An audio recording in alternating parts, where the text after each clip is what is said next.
ഭക്തി എന്നാൽ മുക്തിയുടെ ആധാരമാണ് പുഷ്പദന്ത. മുക്തി ആത്മസമർപ്പണത്തിലൂടെ മാത്രമേ സംഭവ്യമാവുകയുള്ളൂ.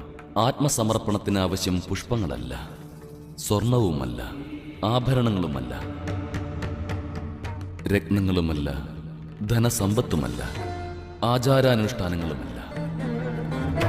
സ്വന്തം മനസ്സ് പൂർണ്ണമായും അർപ്പിക്കുക എന്നതാണ് അനിവാര്യമായിട്ടുള്ളത്.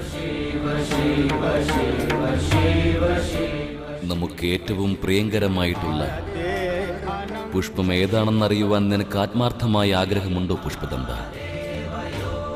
ഇന്ദ്രിയങ്ങളിൽ ഓരോന്നിലുമുള്ള നിയന്ത്രണം, ദയ, ശാന്തത, തപസ്യ, ക്ഷമ, ശ്രദ്ധയും സത്യവും. ഈ പുഷ്പങ്ങൾ അർപ്പിച്ചുകൊണ്ട് നമ്മെ മനസ്സ് ആരാധിക്കുകയാണെങ്കിൽ നാം നിശ്ചയമായും പ്രസന്നനാകുന്നതായിരിക്കും.